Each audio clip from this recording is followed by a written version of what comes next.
Blue,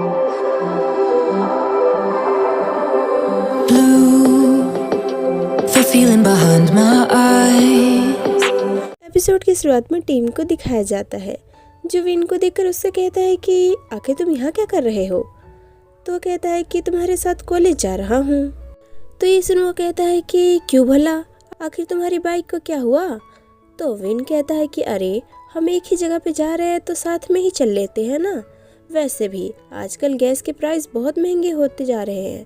तो team कहता है कि जो पूरे एक रिजॉर्ट का मालिक है वो महंगाई की बात कर रहा है।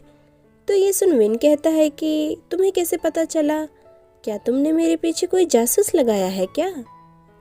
तो टीम कहता है कि अगली बार कोशिश करूँगा कि कोई अच्छा सा झूठ बोलूँ। ये बोल वो कार में बैठ जाता है। तो विन भी उसके साथ उसके पीछे पीछे चला जाता है। फिर सीन आगे बढ़ता है जहाँ पाम अकेला बैठा पहले के पलों को याद कर रहा होता है। तभी वहाँ पे डीन आ रहा होता है। इधर मीनाव भी वहाँ पे आ जाती है। तो डीन पाम को देखकर उसका हालचाल उससे पूछने लगता है कि तभी वहाँ पे टीम भी आ जाता है, जिसे देख डीन पाम से कहता है कि तुमने तो कहा था कि टीम तुम्हें पिकअप करने के लिए आने वाला है।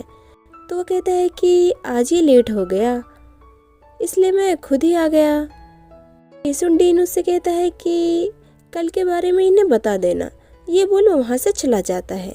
तो टीम बैठते हुए कहता है कि क्या बात है।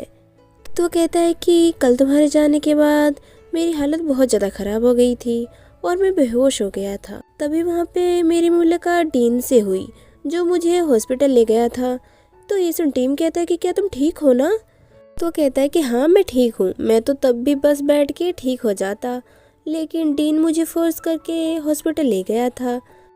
तभी मीनाव कहती है कि अगर अगली बार तुम्हें कुछ भी होना तो मुझे ज़रूर बताना। अगर आज हमें डीन नहीं पता था तो तुम हमें कुछ बताने ही वाले नहीं थे। तो पाम कहता है कि अच्छा मुझे माफ़ कर दो, अगली बार से मुझे कुछ भी होगा तो मैं तुम्हें ज़रूर बताऊंगा, ये मैं तुम दोनों को प्रॉमिस करता हूँ। ये बोल वो उन्हें प्रॉमिस करने लगता है। तभी टीम पाम से कहता है कि अच्छा वो कौन सी बात थी जो डीन मुझे तुम्हें बताने के लिए बोल रहा था।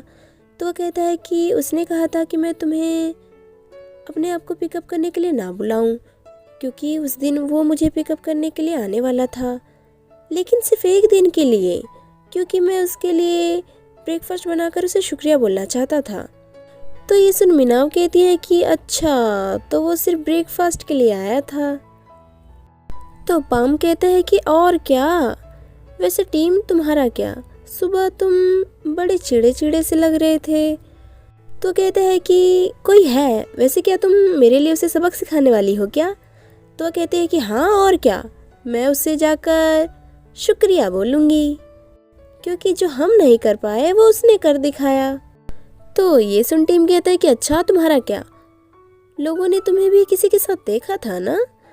तो वो कहती है वो तो बस मेरी कॉलेज में प्रोक से मुलाकात हो गई थी, तो उसने मुझे खाने के लिए पूछ लिया था और मुझे भूख लगी थी इसलिए मैं खाने के लिए चली गई उसके साथ।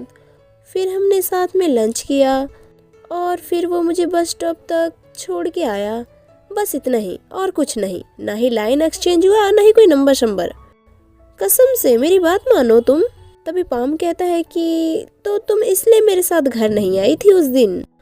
तो टीम कहता है कि किसी ने मुझे बताया कि तुम्हारी बस नॉर्मल बात हुई थी, लेकिन तुम तो कति शर्मा शर्मा के बात कर रही थी और कुछ नहीं।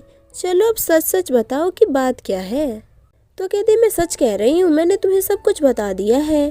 फिर थोड़ी देर बाद का सीन दिखाया जाता है जहाँ विन डीन से कहता है कि इन लोगों के रिकॉर्ड्स बिल्कुल भी अच्छे नहीं हैं, लगता है कि हमें ट्रेनिंग के मेथड को चेंज करना होगा। तो डीन कहता है कि हाँ ठीक है, मैं ये काम तुम्हें प्रॉक और टूल को सौंपता हूँ। तभी वहाँ पे टीम आकर डीन को ब्रेकफास्ट देता है और कहता है कि ये तुम्हारे लिए पाम ने बनाकर भेजा है। वो थोड़ा नर्वस था इसलिए वो खुद नहीं आया। तो ये देख वीनू से कहता है कि आखिर मेरा ब्रेकफास्ट कहाँ है। तो कहता है कि तुम तो डीन नहीं हो ना, ये पाम ने डीन के लिए बनाकर भेजा है। तो ये सुन वीनू उसके हाथ से ब्रेकफास्ट छीनकर खाने लगता है और कहता है कि तुम्हारी क्लास कब है। तो कहता है कि 9 बजे। तो ये सुन वो कहता है कि चलो फिर मेरे साथ लंच करने के लिए चलो। तो टीम कहता है नहीं, लेकिन मुझे नहीं जाना है, लेकिन वो फिर भी उसे वहाँ से ले जाता है। थोड़ी देर बाद दोनों ब्रेकफास्ट करते हुए नजर आते हैं। तभी वहाँ पे टूल आ जाता है जो विन से कहता है कि ये तो चमत्कार हो गया, तुम्हें ब्रेकफास्ट करना भी आता है, वरना तुम तो सिर्फ कॉफी से ही सुबह सुबह काम चलाते थे। तो विन कहता है कि क्या बात है, तुमने सुबह जल्दी उठना भी सीख लिया। तभी टूल की नज़र टीम पे जाती है, जिसे देख वो कहता है कि ये तो हमारे क्लब का फर्स्ट ईयर का स्टूडेंट है ना, आखिर तुम इसके साथ ब्रेकफास्ट क्यों कर रहे हो। तो वो कहता है कि इसे भूख लगी थी इसलिए मैं इसे यहाँ पे लेकर आ गया। तो टूल उससे कहता है कि तुम वही बेस्ट स्विमर टीम हो ना ब्रो, तुम ऐसे ही मेहनत करते रहो, एक दिन तुम विन से भी ज़्यादा कामयाब होगे, क्योंकि किसी ऐसे को ढूंढना बहुत मुश्किल है जिसे विन पसंद करता हो। ये बोल वो वहाँ से चला जाता है। तो विन उससे कहता है कि तुम्हें क्या हुआ, इतने शांत क्यों हो गए। तो कहता है कि कुछ नहीं, वैसे तुम्हारी क्लास कब है। तो विन कहता है कि सेम तुम्हारे टाइम पे ही, यानी कि 9 बजे। चलो जब तक आराम से खाना खाओ। ये बोल वो उसके लिए बोतल का ढक्कन खोल के वहीं पे रख देता है। तो उसे इतनी केयर करता हुआ देख टीम उससे कहता है कि तुम किसी की देखभाल करने के मामले में बहुत अच्छे हो। तो विन कहता है कि क्या तुम मुझे ऑब्जर्व कर रहे हो। तो वो कहता है नहीं, मैं ये बिना ऑब्जर्व किए हुए भी बता सकता हूँ। तो मेरे लिए प्लेट लेकर आए, मेरे लिए बोतल का ढक्कन खोल कर रखा, मुझे यहाँ खाना खिलाने के लिए लेकर आए और साथ में पैसे भी खुद ही दे रहे हो। तो ये सुन वो कहता है कि शायद इसलिए क्योंकि मैं अपने पेरेंट्स का मिडिल चाइल्ड हूँ। मेरा एक बड़ा और एक छोटा भाई है, दोनों ही बहुत ही पागल हैं, इसलिए मुझे दोनों का ख्याल रखना पड़ता है। तुम्हारा क्या तुम्हारा कोई भाई नहीं है। तो ये सुन वो थोड़ी देर के लिए शांत हो जाता है और कहता है नहीं। तब भी विन कहता है कि इसलिए मैंने पहले अपने बालों को ब्लीच करवाया और फिर बाद में अपने शरीर में टैटू बनवाया, क्योंकि मैं लोगों का अट्रैक्शन पाना चाहता था। यहाँ तक कि मेरे पेरेंट्स सिर्फ मेरे भाइयों की ही परवाह किया करते थे। इसलिए मैं जब 9th ग्रेड में था मैंने बहुत सी क्लासेस को स्किप किया था। एक बार तो प्रिंसिपल के ऑफिस भी पहुँच गया था। और जब मैं हाई स्कूल में पहुँचा तभी से मैंने अपने बालों को डाई करना और कानों को छिदवाना और शरीर में टैटू बनवाना स्टार्ट कर दिया था। फिर भी मैं बहुत ही स्मार्ट लड़का था, मेरे ग्रेड्स भी बहुत अच्छे थे, यहाँ तक कि मैंने एकेडमिक कंपटीशन में भी बहुत सारे गोल्ड मेडल जीते थे। फुटबॉल भी मैं अच्छा ही खेल लेता हूँ, स्विमिंग में भी बहुत ही अच्छा हूँ, इसलिए मुझे कभी कोई पनिशमेंट नहीं मिली। तो ये सुन टीम कहता है कि अच्छा बस करो, अपने मुंह से खुद की तारीफ कितनी बार करोगे। तो कहता है कि मैं सच ही तो कह रहा हूँ। मेरे डैड को जैसे ही इन बातों के बारे में पता चला तो उन्होंने मुझसे आकर बात की और फिर सभी के साथ एक जैसा ही प्यार करने लग गए। तो टीम कहता है कि क्या तुम सच कह रहे हो, क्योंकि तुम्हारी पूरी बॉडी पे अभी भी टैटू है। तो वो कहता है कि वो तो मुझे पसंद है, मुझे खुद की अपनी एक आइडेंटिटी शो करनी होती है। वैसे तुमने मेरे पेट पे जो टैटू बना है उसे तो देखा ही होगा ना। टीम कहता है तुम ये क्या बकवास कर रहे हो, मैंने नहीं देखा। तो कहता है कि अरे हमारे पूरे क्लब के मेंबर ने देखा है, तो तुमने कैसे नहीं देखा होगा। लेकिन जो मेरे अंडरवियर के नीचे जो टैटू है वो तो सिर्फ तुमने ही देखा है। तो ये सुन वो शर्मा जाता है और कहता है कि तुम्हारा पेट भर गया है क्या, मेरा तो भर गया है। ये बोल वो खाना लेकर वहाँ से चला जाता है। तो विन उसे देखकर हंसने लगता है, फिर वो भी वहाँ से चला जाता है। फिर सीन आगे बढ़ता है जहाँ विन और टूल आपस में बात करते हुए नजर आते हैं, जिसमें टूल उससे कहता है कि तुम्हारा आज का नूडल तो बहुत ही मीठा होगा। तो वो उसके सर पे मारते हुए कहता है कि तुम अपनी बकवास बंद करो। तो वो कहता है कि क्या तुम्हारा ये सब कुछ रियल है क्या, वो हमारे क्लब का एक स्टूडेंट है, तुम्हें तो पता ही होना चाहिए ना कि डीन ने क्या कहा था। तो वो कहता है कि हाँ मुझे पता है कि मैं क्या कर रहा हूँ। फिर थोड़ी देर बाद का सीन दिखाया जाता है जहाँ टीम स्विम की प्रैक्टिस के लिए अपने कपड़े चेंज कर रहा होता है। जैसे वो पीछे मुड़ता है वो विन को देखता है, जिसे देख वो कहता है कि अरे आखिर तुम कब यहाँ पे आ गए, तुमने तो मुझे डरा ही दिया। तो कहता है क्यों, क्या मैं यहाँ पे नहीं आ सकता हूँ क्या, वैसे तुम्हारा रिकॉर्ड कैसा चल रहा है। तो कहता है कि हाँ वो पहले से अच्छा ही है, लेकिन अभी भी मैं प्रैक्टिस करते हुए नर्वस फील करने लगता हूँ। तो ये सुन विन उसके पास आने लगता है, जिसे देख वो कहता है कि विन आखिर तुम ये क्या कर रहे हो। तो वो अचानक से उसके लिए कोल्ड ड्रिंक निकालता है और उससे कहता है कि तुम्हें क्या लगा। तो वो बोलने ही जा रहा होता है कि इसी बीच वो उसे किस कर लेता है और वहाँ से चला जाता है। तो ये देख वो कति सुनी पड़ जाता है। फिर वो ड्रिंक पीकर बाहर निकलता है।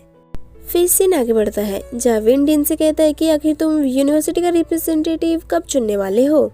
तो वो कहता है कि 1-2 दिन के अंदर। वैसे मुझे आज कुछ काम है तो मुझे जल्दी जाना पड़ेगा, तुम यहाँ का काम संभाल लेना, ये बोलो वहाँ से चला जाता है। तभी प्रो कहता है कि मुझे भी आज कुछ काम है, तुम इनकी ट्रेनिंग को देख लेना, ये बोल वो भी वहाँ से चला जाता है।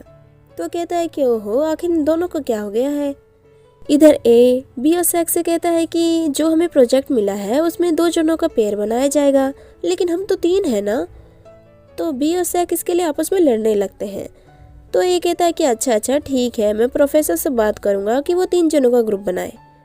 तभी भी इन सभी से कहता है कि अगर तुम सभी की बात खत्म हो गई हो तो जाकर सभी लाइन में खड़े हो जाओ, आज मैं सभी के रिकॉर्ड्स चेक करना चाहता हूँ। तो टीम कहता है कि तुम्हें इसके लिए हमें एडवांस में बताना चाहिए था। तो कहता है कि अगर तुम फिट और डिटरमाइंड हो तो तुम्हें एडवांस में बताने की ज़रूरत नहीं है, चलो अब सभी रेडी हो जाओ। इधर मीनाओ को दिखाया जाता है जो केले रोड पे चल रही होती है। तभी वहाँ पे प्रोक आ जाता है जो उससे कास्टिंग के बारे में पूछने लगता है। तो वो कहती है कि कुछ खास नहीं रहा, मुझे तो बस उन्होंने स्टेज का काम पकड़ा दिया, क्योंकि उन लोगों की तरह मैं सुंदर नहीं हूँ ना, लेकिन स्टेज का काम भी बेहतर है, देख लेना मैं स्टेज को चमका दूंगी। तो प्रोक कहता है कि हाँ क्यों नहीं, वैसे क्या तुम्हें भूख नहीं लगी, यहाँ आसपास बहुत ही अच्छा चिकन शॉप है, चलो खाने चलते हैं कुछ। तो कहती है कि हाँ ठीक है। फिर वो दोनों साथ में खाने के लिए चले जाते हैं। फिर थोड़ी देर बाद का सीन दिखाया जाता है जहाँ सी कहता है कि आज की प्रैक्टिस की वजह से तो मेरा हाथ पैर सबको टूट रहा है, चलो अब घर चलते हैं। टीम क्या तुम नहीं जा रहे हो? तो वह कहता है नहीं, मैं अपनी कार से चला जाऊंगा, वैसे भी मुझे अपने एक फ्रेंड का वेट करना है। तो वह कहता है कि ठीक है, ये बोलो वहाँ से चले जाते हैं। तो टीम विन के पास आते हुए कहता है कि मैं तुम्हारा बाहर इंतज़ार करूँगा, अगर तुम्हें आना है तो आ जाना, वरना कोई और रास्ता ढूंढ लेना घर जाने का, ये बोल वो वहाँ से चला जाता है। तो उसकी बातें सुनकर वो लाइट वाइट बंद करके बाहर निकलता है, जहाँ टीम की थाई में प्रैक्टिस की वजह से बहुत ज़्यादा पेन हो रहा होता है। तो विन को देखकर वो उससे कहता है कि आज मैं बहुत ही ज़्यादा थक गया हूँ। तो वह कहता है कि हार मत मानो, चलो हाथ दो अपना। तो वो उसका हाथ पकड़ते हुए उठने लगता है, लेकिन गलती से उसके कुछ ज़्यादा ही नज़दीक चला जाता है। तो उसे देख विन कहता है कि मुझे किस करो, ये बोल वो उसे खुद ही किस करने लगता है। तभी वो कहता है कि यहाँ कैमरे लगे हैं तो चलो अंदर चलते हैं, ये बोलो वहाँ से चला जाता है। तो उसकी बातें सुनकर वो भी उसके पीछे पीछे आता है। तो टीम को देखकर विन उसे पीछे से खींच लेता है, उसकी शर्ट की बटन खोलने लगता है। तो ये देख टीम उससे कहता है कि सच में ना, हमें यहाँ कोई नहीं देखेगा ना? तो वो कहता है नहीं, ये बोल वो उसके नेक पे किस करने लगता है और फिर होठों पे किस किया जा रहा होता है। इसी बीच टीम उससे कहता है कि तुम्हें इतना सब कुछ कैसे पता, लगता है कि तुमने ऐसा बहुत बार किया है, तुम क्लब के प्रेसिडेंट हो लेकिन खुद ही रूल को तोड़ रहे हो। तो वो उसका हाथ पकड़ते हुए उसके पास आने लगता है और उससे कहता है कि मैं यहाँ कभी भी किसी को नहीं लाया हूँ, ये बोल वो उसे किस करने लगता है।